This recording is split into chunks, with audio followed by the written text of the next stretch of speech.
Hello everyone, कैसे हैं आप सब। हमने लास्ट लेक्चर में एक न्यू टॉपिक स्टार्ट किया था, रिएक्शन इंटरमीडिएट्स। रिएक्शन इंटरमीडिएट्स के तीन पार्ट हैं, free radicals, second one carbocations and third one carbanions. Free radicals को हम लास्ट लेक्चर में कवर कर चुके हैं। आज के लेक्चर में हम कार्बोकैटाइंस की स्टडी करेंगे। तो कार्बोकैटाइंस को कार्बोनियम आयंस भी बोलते हैं। जब मैं अगला लेक्चर कार्ब एनाइंस का लूंगा तो इन दोनों में कंफ्यूज नहीं होना है कि कार्ब एनाइंस कौन सा है, कार्बोनियम आयंस कौन सा है। तो कार्बोनियम आयंस कार्बोकैटाइंस को बोलते हैं, ठीक है। तो अब अपने कार्बोकैटाइंस वर्ड पे जाओ। कार्बोकैटाइंस वर्ड किससे बना है? Carbon plus cations, carbon plus cation से बना है ना। मीन्स कार्बन के ऊपर cation, cation means positive charge, carbon के ऊपर पॉजिटिव चार्ज। कार्बन के ऊपर पॉजिटिव चार्ज आया है तो वो किस लिए आया है? आप सोच के देखो, किसी भी एलिमेंट के ऊपर पॉजिटिव चार्ज क्यों आता है? जब उससे इलेक्ट्रॉन निकल जाते हैं, कोई उससे इलेक्ट्रॉन ले लेता है तो उसके ऊपर पॉजिटिव चार्ज आ जाता है, और जिसके पास इलेक्ट्रॉन्स आते हैं उसके ऊपर नेगेटिव चार्ज आता है। जिसके पास इलेक्ट्रॉन्स आते हैं उसके ऊपर नेगेटिव चार्ज आ जाता है, और जिसके ऊपर से इलेक्ट्रॉन्स जाते हैं, जिसके पास से इलेक्ट्रॉन्स जाते हैं उस पे पॉजिटिव चार्ज आता है। तो ये होता क्यों है कि कोई इलेक्ट्रॉन क्यों किसी दूसरे एलिमेंट्स की तरफ चला जाता है? वो सब डिपेंड करता है इलेक्ट्रोनेगेटिविटी।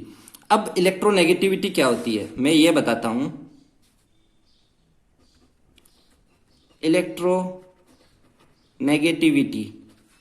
इलेक्ट्रोनेगेटिविटी क्या होती है कि किसी भी एलिमेंट की अपनी ओर इलेक्ट्रॉन्स को लेने की जितनी पावर होती है वो उसकी इलेक्ट्रोनेगेटिविटी कहलाती है।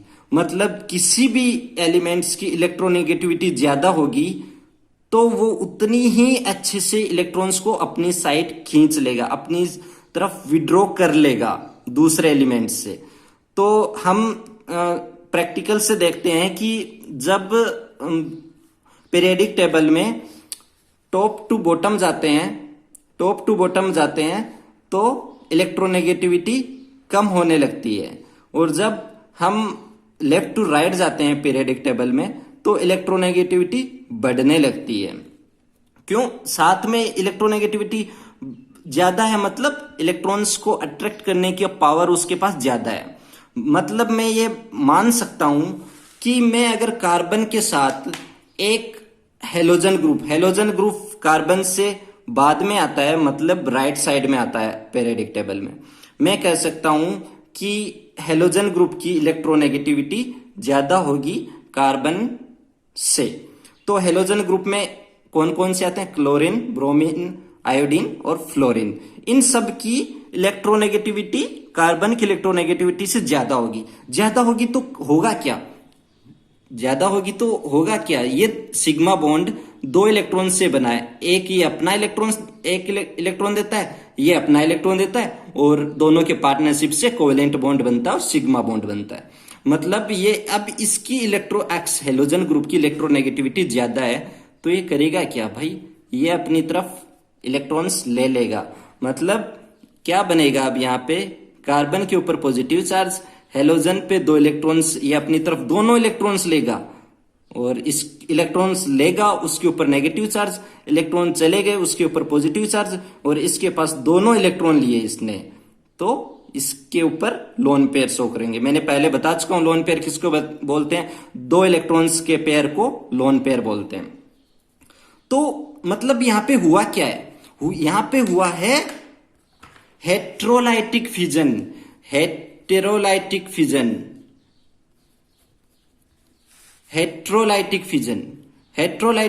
हुआ है। मतलब क्या हुआ? हेट्रोलाइटिक को हिंदी में क्या बोलते हैं? असमान। मतलब किसी एक की तरफ इलेक्ट्रॉन्स जाना, किसी दूसरे से एक की तरफ इलेक्ट्रॉन जाना, उसको हेट्रोलाइटिक फिजन बोलते हैं।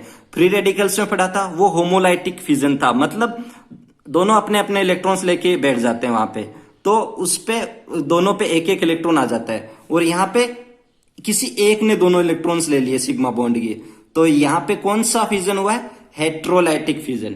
किसकी वजह से हुआ है? ये सब इलेक्ट्रोनेगेटिविटी कॉन्सेप्ट की वजह से, जहां दो इलेक्ट्रोनेगेटिव डिफरेंट वाले एलिमेंट्स आपस में जुड़े हों, तो जिसकी इलेक्ट्रोनेगेटिविटी ज्यादा होगी वो इलेक्ट्रॉन्स अपनी तरफ खींच लेगा, विड्रॉ कर लेगा दूसरे एलिमेंट से। तो जो खींच लेगा उसके ऊपर पॉजिटिव नेगेटिव चार्ज आएगा, और जो जिसने इलेक्ट्रॉन दिए हैं, जिससे इलेक्ट्रॉन्स रिलीज हुए हैं, उसके ऊपर पॉजिटिव चार्ज आ जाएगा। तो ये रही बात कि हेटेरोलाइटिक फिजन और किस से कार्बन कार्बोकैटायंस बनता है। तो अपन एक दो एग्जांपल से ले लेते हैं कि ये कौन सा कार्बोकैटायन है? ये मिथाइल कार्बोकैटायन है। ये मिथाइल कार्बोकैटायन है। ये कौन सा कार्बोकैटायन है? ये 2 डिग्री कार्बोकैटायन है। 2 डिग्री और 3 डिग्री 1 डिग्री में सब बता चुका हूं आपको पहले वाले लेक्चर में, आप वहां पे जाके देखिए। यहां पे बता देता हूं कि 3 डिग्री उसको बोलते हैं जिस कार्बन के पास तीनों ग्रुप हाइड्रोजन ग्रुप के अलावा हो, हाइड्रोजन ग्रुप के अलावा तीनों ग्रुप जुड़े हो, वो 3 डिग्री बोलते हैं। यहां पे हाइड्रोजन ग्रुप के अलावा 2 ग्रुप जुड़े हैं तो ये 2 डिग्री है। और यदि वहां पे एक ग्रुप हो तो ये वो 1 डिग्री हो, और वहां पे कोई भी ग्रुप नहीं हो, जैसे यहां पे कोई भी ग्रुप नहीं है, तो ये मिथाइल ग्रुप है। ठीक है, तो ये रहा एग्जाम्पल। अब इसकी प्रॉपर्टी पे बात करते हैं। प्रॉपर्टी क्या रहती है? प्रॉपर्टीज क्या रहती है? फर्स्ट प्रॉपर्टी मैंने आपको बता दी है कि कार्बन ऑक्टेट कंप्लीट, किसी भी एलिमेंट का ऑक्टेट कंप्लीट होना चाहिए तभी वो स्टेबल होता है। ऑक्टेट मतलब 8 इलेक्ट्रॉन, 8 इलेक्ट्रॉन कंप्लीट होने चाहिए तो वो स्टेबल हो जाता है। तो 8 इलेक्ट्रॉन, तो मतलब 8 इलेक्ट्रॉन कैसे होंगे?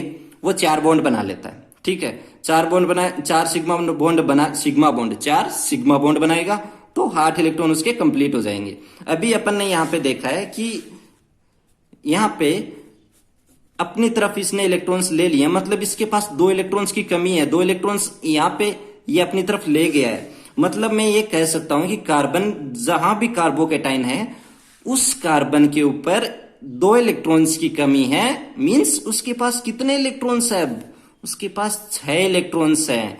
6 इलेक्ट्रॉन्स है, मतलब वो अनस्टेबल है। क्यों अनस्टेबल है? क्योंकि उसको 8 इलेक्ट्रॉन कंप्लीट करना, उसको अपना ऑक्टेट कंप्लीट करना। ऑक्टेट कंप्लीट करने के बाद ही वो स्टेबल हो सकता है, तो ये अनस्टेबल है।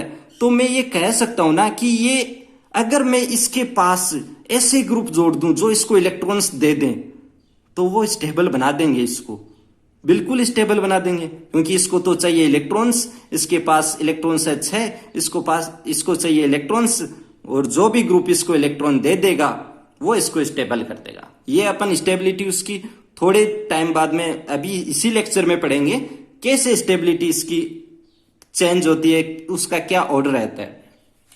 तो ये एक प्रॉपर्टी तो ये रही। सेकंड प्रॉपर्टी रही इसकी स्ट्रक्चर। इसकी स्ट्रक्चर क्या रहता है? 3 बॉन्ड तो ये बना लेता है, मतलब 6 इलेक्ट्रॉन्स तो हैं इसके पास, 2 इलेक्ट्रॉन्स की कमी है। मतलब जो ये इसके पास p ऑर्बिटल है, ये पूरा पूरा वेकेंट रहता है। कार्बन की इलेक्ट्रॉनिक कॉन्फ़िगरेशन क्या होती है? 1s2 2s2 2p2। मींस ये जो, मतलब कार्बन p ब्लॉक में आता है। p ब्लॉक में आता है तो इसकी जो p ऑर्बिटल है वो एक वेकेंट रहता है। इन ऑर्बिटल्स में होता क्या है? एक इलेक्ट्रॉन से यहां होता है, एक इलेक्ट्रॉन से यहां होता है, फिर ये एक ऑर्बिटल बनता है और इसको हम इस ऐसे शो करते हैं, और ये बाद में बनके एक सिग्मा बॉन्ड बना लेता है और कोई ग्रुप साथ में जोड़ लेता है। बट यहां पे कार्बोकैटायंस में ऐसा कुछ भी नहीं है। कार्बोकैटायंस में ऐसा कुछ भी नहीं है। ये ऑर्बिटल वेकेंट है। वेकेंट क्यों है? क्योंकि इसके पास इलेक्ट्रॉन्स की कमी है। 6 इलेक्ट्रॉन्स ही हैं इसमें, तो इलेक्ट्रॉन्स की कमी है, तो ये वेकेंट है। वेकेंट है तो ये कितने सिग्मा बॉन्ड बना रहा है? 3 सिग्मा बॉन्ड बना सकता है। 3 सिग्मा बॉन्ड बना सकता है। मींस यहां पे कौन सा हाइब्रिडाइजेशन होगा? sp2। sp2 3 है तो s1 एक s का, 2 p के, तो sp2 बनते हैं। 4 होगा तो sp3 बनेगा, और यदि वहां पे एक ही बनता है तो उस पे sp बनता है। तो sp2 है तो इसकी स्ट्रक्चर क्या रहेगी? इसकी स्ट्रक्चर क्या रहेगी? प्लेनर रहेगी इसकी स्ट्रक्चर। तो दो इसकी प्रॉपर्टी अपन ने देखी है। पहली प्रॉपर्टी, इसमें इलेक्ट्रॉन्स की कमी है। दूसरी प्रॉपर्टी देखिए, इसकी स्ट्रक्चर क्या होती है, इसकी स्ट्रक्चर रहती है प्लेनर। तो ये रही अपनी प्रॉपर्टी की बात। अब इस पे अपन एक अच्छा सा नोट लिखते हैं, और बहुत ही अच्छा नोट है ये। इसको अच्छे से याद भी कर लेना, बिकॉज ये क्वेश्चंस में जब आएगा तो अगर इसको भूल जाओगे ना तो क्वेश्चन गलत हो सकता है। तो नोट नंबर 1 में लिखता हूं कि साइक्लोप्रोपाइल मिथाइल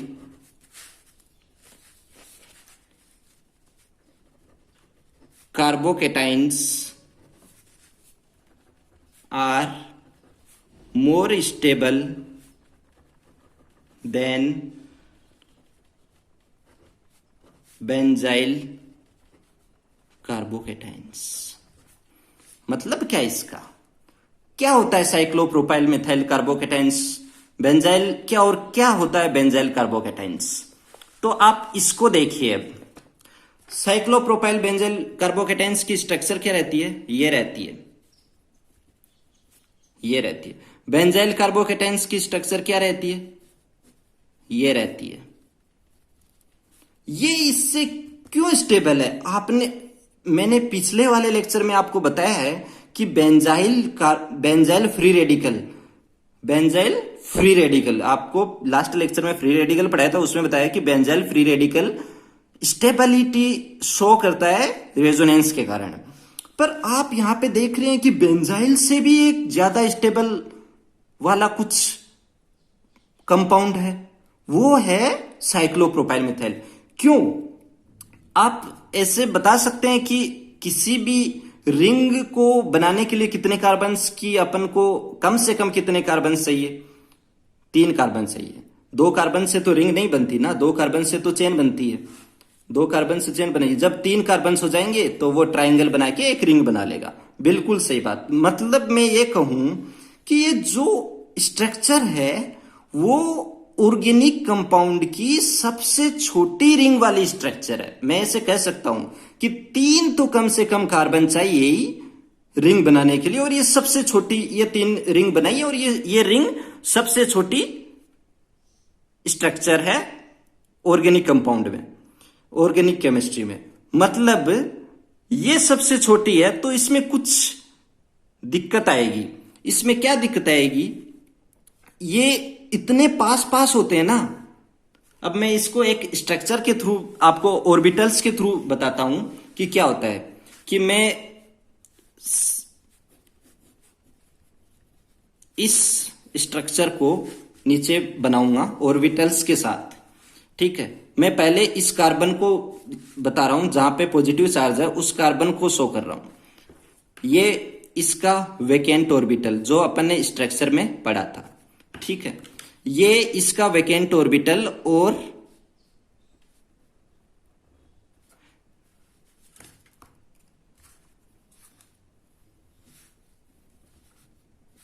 अब ये क्या है भाई, ये क्या है, नहीं समझ आया। ये है एस ऑर्बिटल को शो करने के लिए एस ऑर्बिटल की शेप क्या होती है, स्पेयर। एस ऑर्बिटल की शेप क्या होती है, स्पेयर। मैंने यहां पे क्या शो किया है, CH2। H मतलब 2 हाइड्रोजन। हाइड्रोजन कौन से ब्लॉक में आता है, S ब्लॉक में आता है। तो उसमें कौन से ऑर्बिटल होंगे, S ऑर्बिटल होंगे। और S ऑर्बिटल्स की वो शेप क्या होती है, उसकी शेप स्पेयर होती है। मैंने कुछ नहीं किया है। और कार्बन कौन से ब्लॉक में आता है, P ब्लॉक में। मतलब P ब्लॉक की शेप क्या होती है, डंबल के शेप की P ब्लॉक की शेप होती है, जिससे बाइसेप वगैरह बनते हैं, वो वाला डंबल। तो डंबल के शेप की पी शेप होती है। ये डंबल मैंने यहाँ पे छोटा सा बनाया है, और ये वाली पोजीशन ज्यादा बनाई है। तो ये पी ब्लॉक शो किए मैंने कार्बन के, ये हाइड्रोजन के एच के शो किए, हाइड्रोजन के एस ऑर्बिटल शो किए।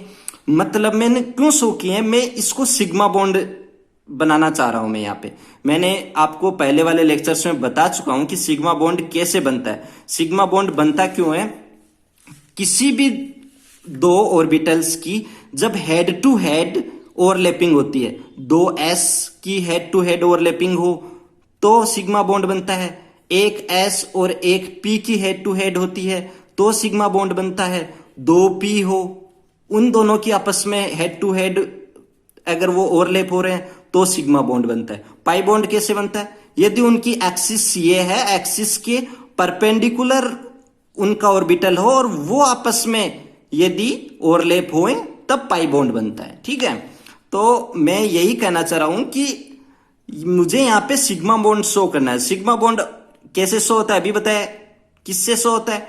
हेड टू हेड ओवरलैपिंग से। तो कार्बन में क्या होता है, कार्बन पी ब्लॉक है तो यहां पे मैं पी ब्लॉक की हेड टू हेड बताऊंगा, और हाइड्रोजन कौन से ब्लॉक है? एस ब्लॉक का, तो यहां पे एस ब्लॉक की शेप बताऊंगा, तो इन दोनों का हेड टू हेड दिखाऊंगा एस ब्लॉक, यहां पे सिग्मा शो करने के लिए। तो मैंने ये बनाया है। अब क्या होगा, यहां पे ये कार्बन बचा, मैं इस कार्बन को यहां पे शो कर रहा हूं। इस कार्बन का पी ऑर्बिटल ऐसे पी ऑर्बिटल रहेगा, इस कार्बन का ऐसे पी ऑर्बिटल रहेगा। ठीक है, फिर ये दो कार्बन बचे, इन दो कार्बन्स को मैं यहां पे शो कर रहा हूं। मतलब आप इसको ऐसे बनाइए, इसको ऐसे बनाइए और इसको ऐसे बनाइए, इस कार्बन को। समझ रहे हैं आप क्या हुआ है? यहां पे ये कार्बन है, ये तीन कार्बन है, इस रिंग को कंप्लीट कर रहे हैं। ये वाला कार्बन है जिसके ऊपर पॉजिटिव चार्ज है, तभी मैंने इस पॉजिटिव चार्ज के कारण ही वो ऑर्बिटल पी ऑर्बिटल वैकेंट दिखाया था, मैंने स्ट्रक्चर में आपको बता दिया। तो ये वैकेंट ऑर्बिटल है, ये दो हाइड्रोजन जुड़े। इस पे आप ध्यान से देखिए, यहाँ पे इस कार्बन पे एक हाइड्रोजन भी है, आप ध्यान से देखोगे तो इसका हाइड्रोजन मैं यहाँ पे ऐड कर रहा हूं और इसके सिग्मा बॉन्ड के साथ में। तो मैं ये स्ट्रक्चर दिखाई है मैंने। ठीक है, अब होता क्या है कि ये सबसे छोटी स्ट्रक्चर है, सबसे छोटी रिंग है ये ऑर्गेनिक कंपाउंड्स की। तो सबसे छोटी रिंग है तो इनमें एंगल बहुत कम है, एंगल यहाँ पे 60 डिग्री है। एंगल इतना कम है, आप यहाँ पे ऐसे इसको ऐसे समझिए, ये है ऐश्वर्या अपने, ये है अपने सल्लू भाई और विवेक भाई, ये दोनों इतने लाइन में लगे हैं, इनका वेकेंट है, कोई बॉयफ्रेंड नहीं है, वेकेंट है ऑर्बिटल, कोई बॉयफ्रेंड नहीं है, ये दोनों लाइन में लगे हैं। भाई पता है ये तो दोनों का होना तो कुछ नहीं है, फिर भी ये लाइन में लगे हैं और इनमें पर है तो दुश्मनी, तो लाइन में लगे हैं तो रिपल्सन तो हो गई। तो इनमें ये इतने पास आ चुके हैं, इनके इतना कम एंगल बन चुका है कि इनमें दोनों में रिपल्सन होगा। रिपल्सन होगा तो कैसी स्ट्रक्चर बनेगी? रिपल्सन होगा तो ये अपनी एक्सिस को, जो भी इनकी एक्सिस है उनसे ऊपर या नीचे चले जाएंगे, जहां भी इनको स्टेबिलिटी मिलेगी उनको ये अपनी पोजीशन छोड़ देंगे। मतलब मैं ऐसे बताऊं, जब मैं इस कार्बन के, ये तीन कार्बन है, आपको यहां पे बताऊं कि मैं ये तीन कार्बन को शो कर रहा हूं, ये कार्बन, तो इनका अब जो भी पी ब्लॉक है ना वो ऐसे बन जाएगा,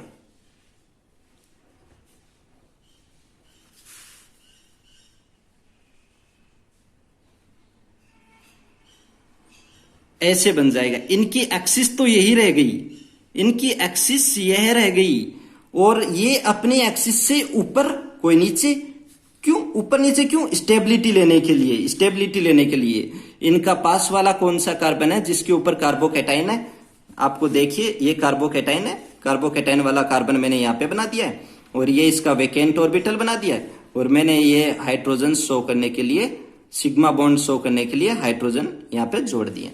तो आप इसको और इनको देखिए, मैं ये अपने से पोजीशन से हट चुके हैं। तो भाई सल्लू भाई और विवेक भैया दोनों ही हट चुके हैं, तो अब तीसरे की एंट्री आएगी ना, अब आएगी बच्चन साहब की एंट्री, और बच्चन साहब की एंट्री आई।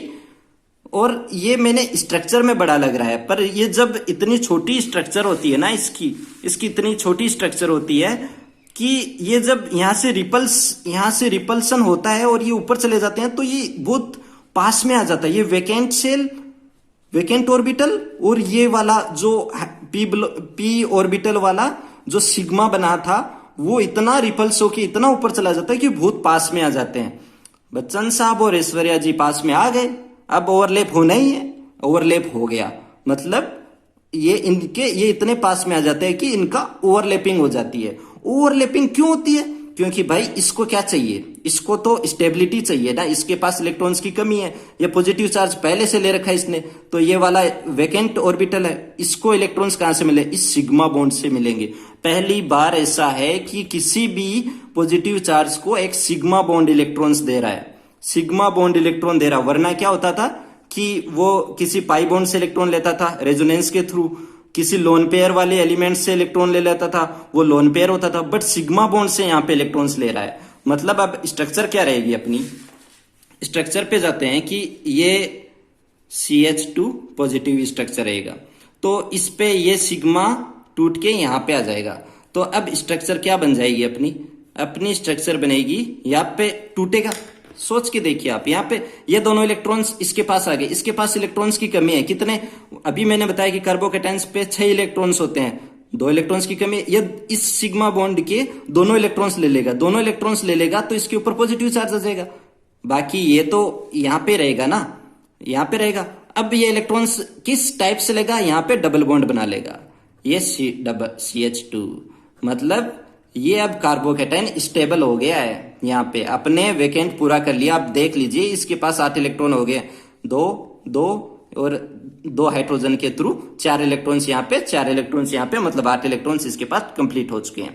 तो ऐसे ये फिर रेजोनेंस, ये एक अलग टाइप की रेजोनेंस है, इस रेजोनेंस को बोलते हैं डांसिंग रेजोनेंस, डांसिंग रेजोनेंस।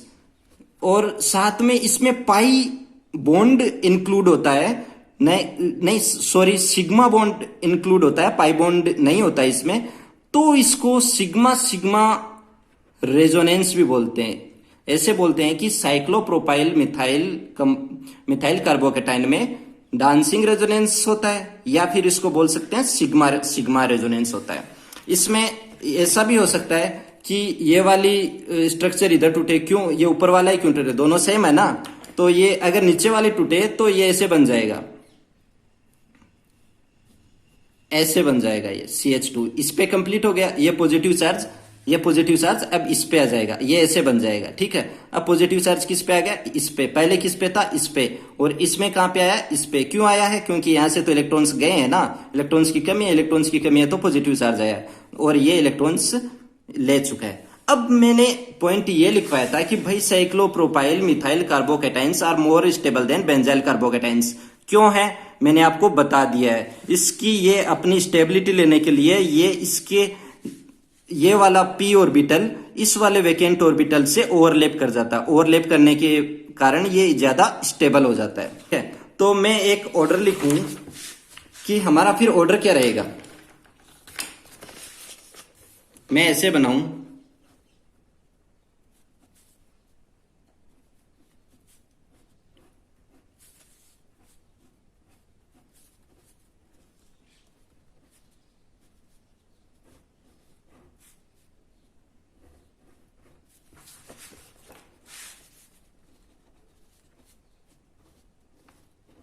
ये ऐसे कहूं कि भाई ये ज्यादा स्टेबल होगा, स्टेबिलिटी ऑर्डर है, ये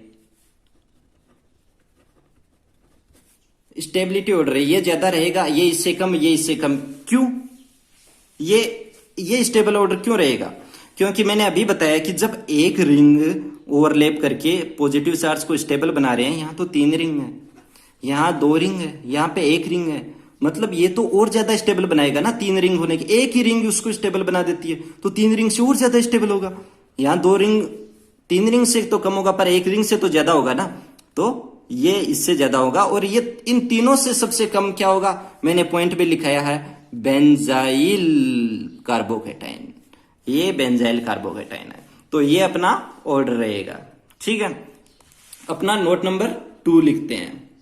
नोट नंबर 2 क्या है, नोट नंबर 2 रहेगा बेंजाइल, सेम जो फ्री रेडिकल में था वही नोट नंबर 2 यहां पे है। सेम फ्री रेडिकल जैसी ही इसकी प्रॉपर्टी होती है, क्यों होती है, क्योंकि दोनों में ही इलेक्ट्रॉन्स की कमी होती है। फ्री रेडिकल्स में 1 इलेक्ट्रॉन्स की कमी होती है, उसमें 7 इलेक्ट्रॉन होते हैं, यहाँ पे 6 इलेक्ट्रॉन होते हैं, 2 इलेक्ट्रॉन्स की कमी होती है। तो दोनों की प्रॉपर्टी सेम होती है, दोनों के जो ऑर्डर स्टेबिलिटी का जो ऑर्डर बनता है ना, वो दोनों का लगभग सेम होता है। तो सेकेंड पॉइंट ये रहेगा कि benzyl and allyl carbocations are more stable. क्यों ये स्टेबल क्यों है? ड्यू टू रेजोनेंस, रेजोनेंस के कारण। अभी मैंने आपको फ्री रेडिकल्स में भी बताया है कि ये बेंजाइल है अपना, ये बेंजाइल है, ये क्या है? बेंजाइल। यहां पे पॉजिटिव चार्ज लगाया मैंने, और ये CH2, ये पॉजिटिव चार्ज। इस पे, इस C पे कार्बोकैटायन है, तो इलेक्ट्रॉन्स की कमी है, तो क्या करेगा ये अपनी तरफ इलेक्ट्रॉन लेगा ना। कैसे लेगा? ऐसे लेगा इलेक्ट्रॉन, इसके पाई बॉन्ड वाला इलेक्ट्रॉन यहां पे आ जाएगा, तो फिर क्या बनेगा अपने पास? ये बनेगा, क्या बनेगा? यहाँ पे डबल बॉन्ड आ जाएगा, CH2। अब इसके आप देखिए, इस कार्बन के पास पूरे 8 इलेक्ट्रॉन्स आ चुके हैं, 8 इलेक्ट्रॉन्स आ जाए, तो इसके ऊपर कोई चार्ज नहीं आएगा। अब ये चार्ज किस पे आ जाएगा? ये चार्ज इस पे आ जाएगा। भाई यहाँ से तो इलेक्ट्रॉन गए हैं ना दोनों, ये चार्ज, बाकी के पाई बॉन्ड तो ऐसे कैसे रह जाएंगे। सेम फिर क्या होगा, इस कार्बन के ऊपर इलेक्ट्रॉन्स की कमी हो जाएगी, इलेक्ट्रॉन्स की कमी हो जाएगी, तो ये अनस्टेबल है। ये अपने आप को स्टेबल करना चाहेगा, स्टेबल करने के लिए अपने पास आसपास देखेगा, हाँ भाई अल्टरनेट में डबल बॉन्ड है, डबल बॉन्ड से अपन इलेक्ट्रॉन्स ले लेंगे। डबल बॉन्ड से इलेक्ट्रॉन्स लिए, और फिर ये क्या स्ट्रक्चर बनेगी? यहाँ पे पॉजिटिव चार्ज आ जाएगा।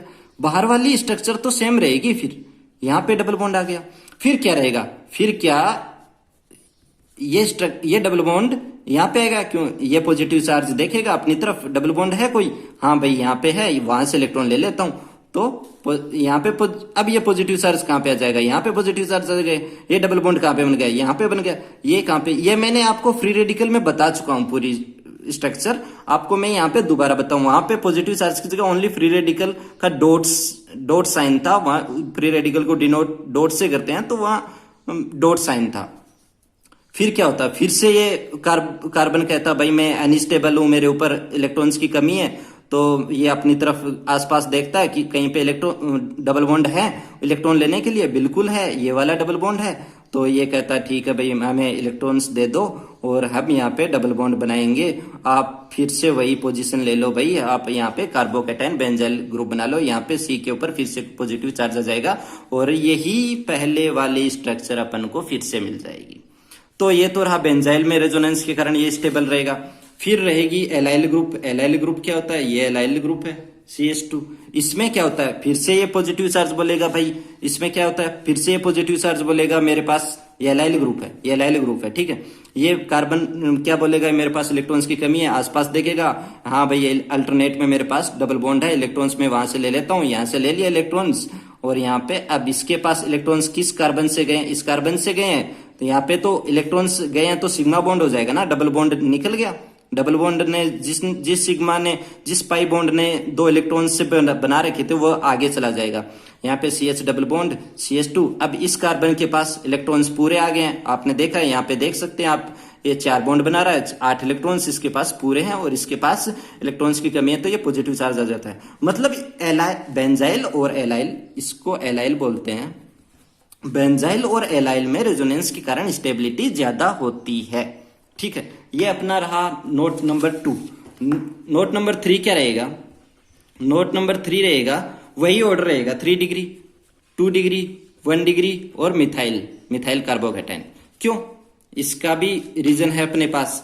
होता क्या है भाई, ये कार्बोकैटायन है, मान लीजिए ये कार्बोकैटायन है, मैंने ये पॉजिटिव चार्ज को दिखाया है सर्किल में, ठीक है। ये कार्बोकैटायन है, ये सेकेंड स्ट्रक्चर में ये बताता हूं आपको, थर्ड स्ट्रक्चर ये बताता हूं मैं आपको, और फोर्थ स्ट्रक्चर ये बताता हूं मैं आपको, ठीक है। ध्यान से देखिए, इसमें क्या है? इसमें 3 एल्किल ग्रुप है। एल्किल ग्रुप करते क्या है? इलेक्ट्रॉन्स देते हैं, प्लस आई वाले इफेक्ट वाले होते हैं। मैंने इंडक्टिव इफेक्ट में आपका बताया, एल्किल ग्रुप प्लस आई में इफेक्ट वाले ग्रुप में आते हैं, इसकी वजह से ये इलेक्ट्रॉन्स देंगे। भाई कार्बन को चाहिए क्या? इलेक्ट्रॉन्स चाहिए, क्योंकि इसके पास इलेक्ट्रॉन्स की कमी है। इलेक्ट्रॉन्स मेरे को यहाँ पे मिल रहे हैं, तो ये तो मैं तो स्टेबिलिटी बढ़ा रहा हूं इसकी, बहुत अच्छी बात है। जब इसके पास इलेक्ट्रॉन्स की कमी है और ये 3 एल्किल ग्रुप मेरे को इलेक्ट्रॉन्स, कार्बन को इलेक्ट्रॉन्स दे रहे हैं, तो अच्छी बात है ना, ये स्टेबिलिटी बढ़ा रहा है। बट यहाँ पे देखिए कि दो ही एल्किल ग्रुप है, यहाँ पे तो हाइड्रोजन है ना, क्योंकि ये 3 डिग्री है, ये 2 डिग्री है, यही तो फर्क होता है। ये 1 डिग्री है और ये मिथाइल है। तो 2 डिग्री में क्या है, 2 ही एल्किल ग्रुप है, तो इससे तो कम स्टेबल होगा ना, क्योंकि ये दो ही एल्किल ग्रुप इलेक्ट्रॉन्स दे सकते हैं। 1 डिग्री में क्या होता है, ओनली एक एल्किल ग्रुप होता है, एक एल्किल ग्रुप और भी कम इलेक्ट्रॉन्स देगा, तो ये थोड़ा इन दोनों से कम स्टेबल होगा। बट मिथाइल ग्रुप से ज्यादा स्टेबल हो जाएगा, क्योंकि मिथाइल ग्रुप में तो कोई भी देने वाला है नहीं। तो जहां भी कार्बोकेटाइंस को देने वाला ग्रुप मिल जाए, वहां आप सोच लेना भाई, वो स्टेबिलिटी इसको बढ़ा देता है। ये रहा अपना नोट नंबर 3। अब अपन चलते हैं नोट नंबर 4 पे। नोट नंबर 4 सेम वही ऑर्डर रहेगा, 3 डिग्री बेंजाइल, जो अपना फ्री रेडिकल में था, benzyl, allyl, 2 degree, 1 degree, methyl, और लास्ट में क्या रहेगा, वाइनिल। 3 डिग्री की स्ट्रक्चर में बता चुका हूं। बेंजाइल और एलाइल क्यों स्टेबल ज्यादा है, 3 डिग्री क्यों है, क्योंकि प्लस आई इफेक्ट के कारण ज्यादा है। इन दोनों में ये ज्यादा क्यों है, इनमें रेजोनेंस आता है, ठीक है। 2 डिग्री में थोड़ा कम प्लस आई लगता है, इसमें और भी कम प्लस आई लगता है, मिथाइल में कोई प्लस आई नहीं लगता। वाइनिल की संरचना में बता चुका हूं कि इसकी स्ट्रक्चर क्या रहती है, इसकी स्ट्रक्चर ये रहती है, इसके ऊपर पॉजिटिव चार्ज। तो विनाइल में इसके ऊपर पॉजिटिव चार्ज है, तो मैंने आपको लास्ट लेक्चर में भी बताया था कि डबल बॉन्ड के ऊपर जब पॉजिटिव चार्ज आ जाए या फ्री रेडिकल आ जाए, वो लीस्ट स्टेबल होता है, आप इसको बांध लीजिए। मैंने एग्जाम्पल के थ्रू भी बताया था आपको कि यहाँ पे अगर ये फ्री रेडिकल है या यहाँ पे कार्बोकेटाइन है, ये डबल बॉन्ड है, डबल बॉन्ड के ऊपर कार्बोकेटाइन है, ये लीस्ट स्टेबल है, ठीक है। तो ये इसका ऑर्डर रहेगा, सेम वही रीजन से वही ऑर्डर है जो फ्री रेडिकल में रहता है। ये अपना नोट नंबर 4 रहता है। नोट नंबर 5 क्या रहता है कि सेम फ्री रेडिकल वाला प्लस आई और प्लस एम ग्रुप क्या करते हैं, इंक्रीज करते हैं किसको, स्टेबिलिटी को। क्यों करते हैं भाई, स्टेबिलिटी को इंक्रीज क्यों करते हैं, क्योंकि प्लस आई और प्लस एम वाले इलेक्ट्रॉन्स देते हैं, और कार्बोकेटाइन्स में क्या इलेक्ट्रॉन्स की कमी है, मतलब ये इलेक्ट्रॉन्स देते हैं, तो ये स्टेबल कर देंगे ना इनको। अब आप इस पे ही जाइए, ये ज्यादा स्टेबल होगा किससे, इससे ये ज्यादा स्टेबल होगा, और इससे भी कम स्टेबल कौन सा होगा, ये उससे भी कम स्टेबल होगा। इसमें तो कोई देने वाला ग्रुप नहीं है। इसमें इन तीनों में देखिए सेम कौन सा, सेम यहां तक पार्ट है, ठीक है, ये अलग है, ये दोनों में अलग है, इसमें कुछ भी ऐड नहीं हुआ है। तो इनके ऊपर विचार नहीं करेंगे हम, इनको देखेंगे। तो इसमें क्या है, इसमें ये 2 ग्रुप अलग से जुड़े हैं, इसमें ये प्लस एम शो करता है, ये प्लस आई शो करता है, ठीक है। प्लस एम ज्यादा पावरफुल है प्लस आई से, क्यों, क्योंकि प्लस एम में रेजोनेंस है भाई, लोन पेयर है इसके पास। मैंने बताया प्लस एम में कौन से ग्रुप आते हैं जिनके पास लोन पेयर हो, तो ये लोन पेयर दे देगा, रेजोनेंस शो करेगा, रेजोनेंस शो करने के कारण ये बहुत और भी अच्छा स्टेबल बन जाएगा, और भी अच्छा स्टेबल बनेगा। तो ये इससे ज्यादा स्टेबल है, इससे कम स्टेबल प्लस आई वाला, भाई इसके पास तो इलेक्ट्रॉन देने के लिए कोई है भी नहीं, कोई नहीं है, तो ये कम से कम इन दोनों स्ट्रक्चर से तो पीछे ही रहेगा, ठीक है। नोट नंबर ये रहेगा अपना नोट नंबर 5। नोट नंबर 6 क्या रहेगा, सेम इसका नोट नंबर 5 का अपोजिट नोट नंबर 6 रहेगा कि माइनस आई और माइनस एम ग्रुप डिक्रीज करते हैं स्टेबिलिटी को, किसकी स्टेबिलिटी को, कार्बोकेटाइंस की स्टेबिलिटी को।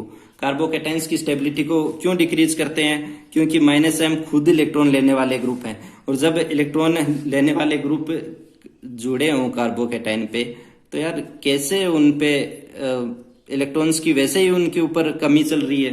अब मान लीजिए यहाँ पे NO2 ग्रुप जुड़ा है, NO2 मैंने आपको पहले ही बताता है। अब इन दोनों स्ट्रक्चरों में देखिए, दोनों में सेम क्या है, दोनों में ये स्ट्रक्चर सेम है, सिर्फ इस पे NO2 अलग जुड़ा है, तो इस पे ध्यान देते हैं। NO2 अलग जुड़ा है, ये किस पे आता है, ये माइनस आई पे आता है। Minus I effect inductive effect में मैं आपको पढ़ा चुका हूँ, उसमें आप जाके देखिए NO2 सेकंड नंबर पे NO2 ही मिलेगा आपको। NO2 सबसे मतलब NO2 अच्छे वाला माइनस आई इफेक्ट दिखाता है, मतलब अच्छे वाले इलेक्ट्रॉन्स खींचता है। अब पॉजिटिव चार्ज को क्या चाहिए, इलेक्ट्रॉन्स लेना है उसको, इलेक्ट्रॉन्स खींचने वाले ग्रुप नहीं चाहिए उसको, इलेक्ट्रॉन्स देने वाले ग्रुप चाहिए। तो यहाँ पे तो खींचने वाला ग्रुप है, तो ये कम से कम इससे तो कम ही स्टेबल होगा। जहां पे इलेक्ट्रॉन्स खींचने वाली स्ट्रक्चर जुड़ जाए वो तो कम ही स्टेबल देती है जिस पे कुछ ना जुड़ा हो।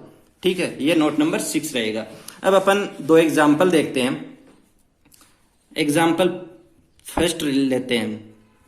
फर्स्ट एग्जाम्पल में पूरे कार्बोकेटाइंस की पूरी अच्छे से इसका रिवाइज हो जाएगा। यहाँ पे फर्स्ट एग्जाम्पल में मैं ए ऑप्शन में ये रखता हूं, बी ऑप्शन में 3 डिग्री रखता हूं, सी ऑप्शन में 2 डिग्री रखता हूं और डी ऑप्शन में 1 डिग्री रखता हूं। ठीक है, मैंने ये रखा। अब मैंने आपको ऊपर वाले सभी नोट्स को ध्यान से देखिए, क्या ऑर्डर रहा था। मेरा ऑर्डर ये रहा था कि 3 डिग्री स्टेबिलिटी ज्यादा शो करता है 1 डिग्री और 2 डिग्री से। 3 डिग्री 2 डिग्री और 1 डिग्री ये अपना ऑर्डर रहता है। 3 डिग्री 2 डिग्री और 1 डिग्री ये अपना ऑर्डर रहता है। बट यहाँ पे एक 3 डिग्री जैसा कुछ है नहीं, यहाँ पे ये ऑप्शन में कुछ अलग है। इन तीनों में तो चलो मैं कह दूंगा, इन तीनों का ये रहेगा कि बी, सी और डी। बी सबसे ज्यादा होगा क्योंकि ये 3 डिग्री है, ये 2 डिग्री है, ये 1 डिग्री है, तो बी सबसे ज्यादा स्टेबल होगा। ठीक है, मेरे को इस क्वेश्चन में स्टेबिलिटी का ऑर्डर बताना है। पर ये ए ऑप्शन में क्या है, एक ए ऑप्शन में ध्यान से देखिए, नाइट्रोजन के पास लोन पेयर है। नाइट्रोजन के पास लोन पेयर है, पॉजिटिव चार्ज को क्या चाहिए भाई, इलेक्ट्रॉन्स चाहिए। लोन पेयर वाला और डबल बॉन्ड वाला जहां भी इलेक्ट्रॉन्स देने को मिल जाए भाई ले लो। कार्बोकेटाइंस तो यही कहता है ले लो, फटाफट ले लो। इससे ले लेता है इलेक्ट्रॉन्स, मतलब क्या होता है कि ये तो और भी ज्यादा स्टेबल हो जाता है इन दोनों से, इन तीनों स्ट्रक्चर से ए सबसे ज्यादा हो जाएगा क्योंकि यहाँ पे तो डायरेक्ट मिल रहा है मेरे को। CH3 यहाँ से तो आई इफेक्ट का तो मिल ही रहा है इलेक्ट्रॉन्स, लोन पेयर का और मिल रहा है मेरे, मतलब ये तो बहुत ज्यादा स्टेबल हो जाएगा। यहाँ पे तो ओनली आई इफेक्ट ही है ना, आई इफेक्ट ही है। यहाँ पे तो लोन पेयर मैंने पहले भी कहा है कि लोन पेयर और डबल बॉन्ड ये दोनों रेजोनेंस शो करते हैं। मेरी लेसन में आप लेक्चर में देख सकते हैं वहां पे कि रेजोनेंस शो करने के लिए क्या कंडीशंस होनी चाहिए। लोन पेयर वो भी कैसे, कॉन्जुगेशन में लोन पेयर और अल्टरनेट में डबल बॉन्ड आए, तो वही हुआ है यहाँ पे लोन पेयर आ गया, अच्छे से इलेक्ट्रॉन दे दिया और यहाँ पर पॉजिटिव चार्ज बढ़ा दिया। तो ये इन तीनों स्ट्रक्चर से ज्यादा स्टेबल हो जाएगा। ये अपना एग्जाम्पल 1 रहा। फिर अपन एग्जाम्पल 2 पे चलते हैं। एग्जाम्पल 2 इस टाइप का है, थोड़ी सी अच्छे से स्ट्रक्चर देखना इसको।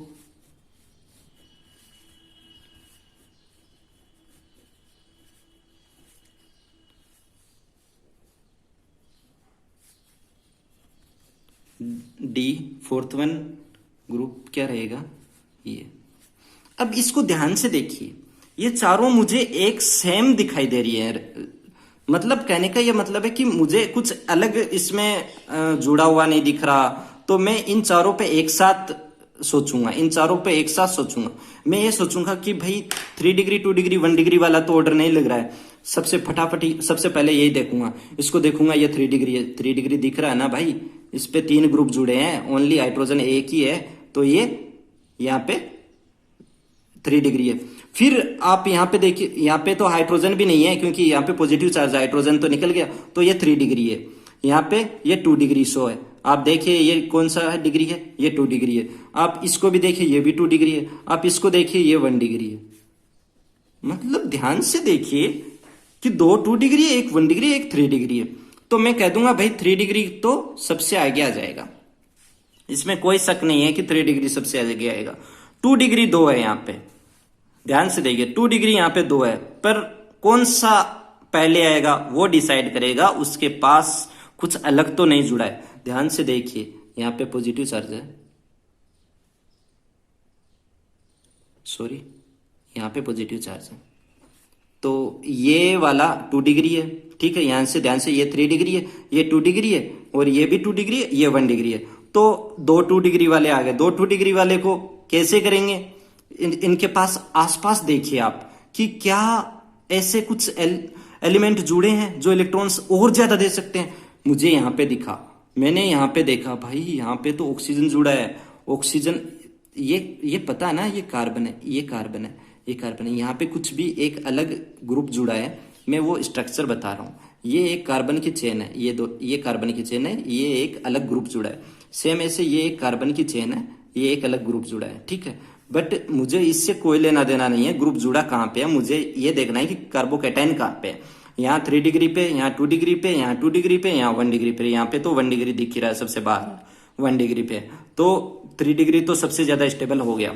अब बात 2 डिग्री पे है। 2 डिग्री में कौन से वाला ज्यादा होगा? जो मेरे को इलेक्ट्रॉन्स ज्यादा दे देगा। तो इसके पास लोन पेयर है, ये अच्छे से इलेक्ट्रॉन दे देगा मेरे को। किसकी बजाय? इसकी बजाय। इसके पास कोई भी आसपास नहीं है, CH3 ग्रुप है यहाँ पे। CH3 से इतना नहीं हो पाता जितना लोन पेयर का अभी मैंने बताया। तो C वाला भाई B से ज्यादा हो जाएगा। तो ये तो 3 डिग्री है, ध्यान से देखिए, ये दोनों 2 डिग्री है और लास्ट में तो 1 डिग्री आना ही है। तो डिसाइड क्या करना था? डिसाइड B और C में करना था। A और D का फिक्स था, ये सबसे ज्यादा और ये सबसे कम है। पर B और C का डिसाइड कैसे करना था कि ये इस टाइप से देखना है कि वो कौन से ज्यादा वाला इलेक्ट्रॉन्स, कौन सा एलिमेंट ज्यादा इलेक्ट्रॉन्स दे रहा है। तो ये अपना ऑर्डर रहेगा। तो क्वेश्चन सोल्व करने के लिए आप पहले देखिए कि डिग्री कौन सा बन रहा है, 3 डिग्री, 2 डिग्री, 1 डिग्री। अब लास्ट वाले ग्रुप में देखा है कि ऐसा एक एलिमेंट आ गया भाई, उसमें कोई डिग्री नहीं है, उसमें कुछ अलग ही है। उसमें क्या अलग है? उसमें लोन पेयर है। लोन पेयर है तो बहुत अच्छी बात है ना, ये सबसे आगे आ जाएगा। तो आप उन चीजों पे जाएंगे, पहले स्ट्रक्चर देखेंगे चारों ऑप्शंस को और फिर उनके थ्रू जाएंगे कि ये 3 डिग्री, 2 डिग्री या 1 डिग्री तो नहीं बन रहा है, ये नहीं बन रहा है, कुछ अलग है। तो वो क्यों अलग है, वो क्या दे सकता है पॉजिटिव चार्ज को, कि वो स्टेबल हो सकता है या नहीं हो सकता। तो ये चीजें देखनी है। आज का लेक्चर यहीं पे खत्म करते हैं, कल फिर मिलेंगे इसके तीसरे पार्ट कार्ब एनाइंस के साथ में। ऐसे ही पढ़ते रहिए, हमारे साथ बने रहिए। Thank you.